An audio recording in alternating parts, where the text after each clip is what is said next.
There are a number of videos available online that show this sound tube delete procedure.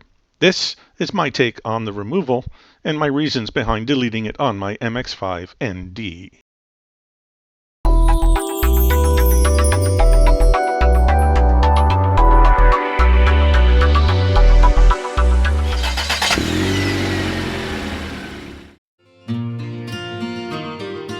I tried to find information on the design and reasons why Mazda uses this part. My understanding is this tube and chamber design acts much like a tune port in a loudspeaker cabinet, and the diaphragm is used to accentuate certain frequencies generated in the intake tract and channel these frequencies into the driver's cabin. I picked up this delete kit from my local Mazda dealer. The fact that Mazda themselves offer this kit tells me that the removal of the sound tube is a common practice. This kit comes with more parts than I need since I only need the top cap and plastic grommet. But this whole kit cost me less than I would have paid online for just the top cap with no plastic grommet. This top cap has only one opening, thus capping off the unneeded opening for the sound tube. So now I have a spare air hose as well.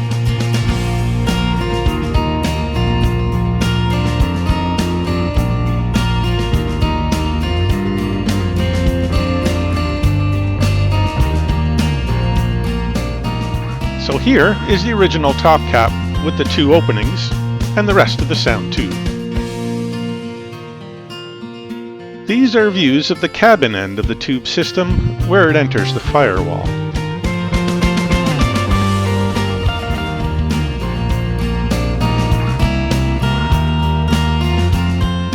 Removal starts in the center of the system with two 10mm bolts.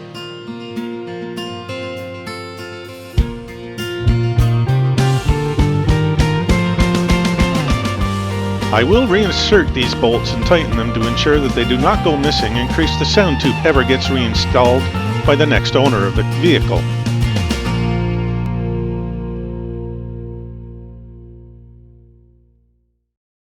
The last fastener is simply a rubber grommet over a plastic post.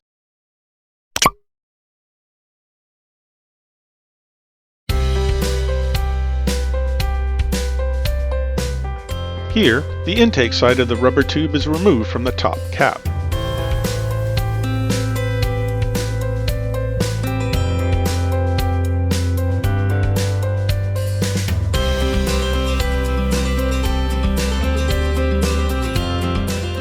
This is a view of the cabin side of the assembly. The hard plastic part of the tube is held in place in the firewall with two clips and a foam gasket.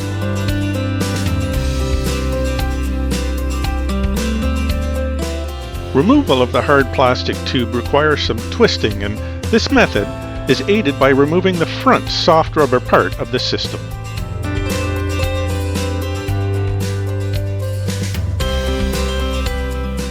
Now this is the easy part of the job. Here, the included plastic grommet is installed in the hole in the firewall. I guess they ran out of black coloring when they made this one.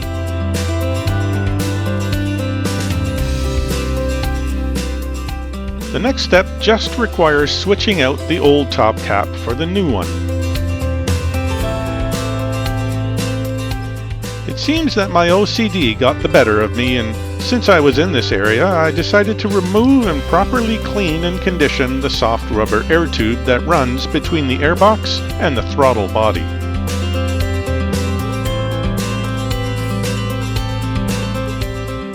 So this next step is really unnecessary for the removal process. I just like to have clean parts in my engine.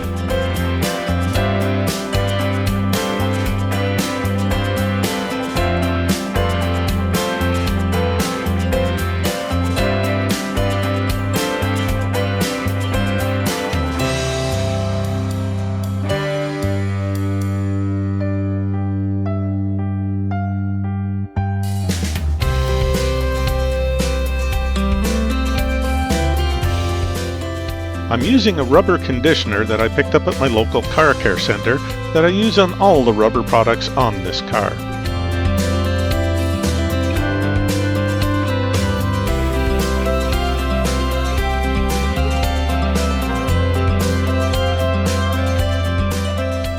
After the air tube has been cleaned and dried, I installed the new top cap. I am almost deaf in one ear and would not be able to distinguish a difference in tones or noises in the cabin. This is the reason I did not bother to film a comparison or perform a sound test with and without the sound tube in place.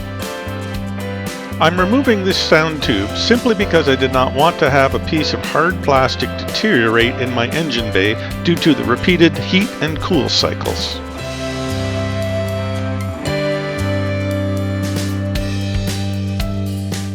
And with the connection of the small breather tube to the top cap, this process is complete.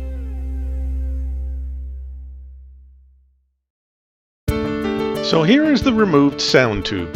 I've since learned that on some of the newer versions of the ND that the system is not even installed at the factory. I think that the removal cleaned up the engine bay on this side quite nicely.